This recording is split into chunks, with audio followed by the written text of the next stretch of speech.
সমস্ত প্রতিষ্ঠানগুলো করা দরকার ছিল, এখানে এই প্রতিষ্ঠানগুলো গড়ে ওঠে নাই। আমি আপনাদের কাছে বলতে চাই, শিক্ষা ক্ষেত্রে কোনো উন্নয়ন হয়নি, বেকার যুবকদের চাকরির কোনো সংস্থান হয়নি, এখানে মাদকের ছোবলে এলাকার যুবকদেরকে জর্জরিত করেছে।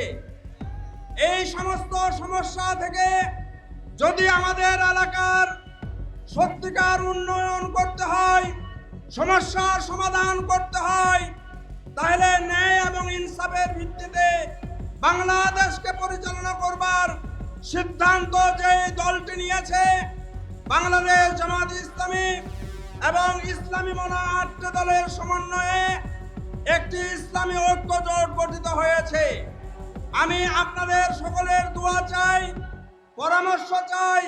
8 দলীয় জোটের প্রার্থীর পক্ষ থেকে প্রার্থী হয়ে আপনাদেরকে এই দাঁড়িপাল্লার পক্ষে থাকবার জন্য উদাত্ত আহ্বান জানাতে চাই।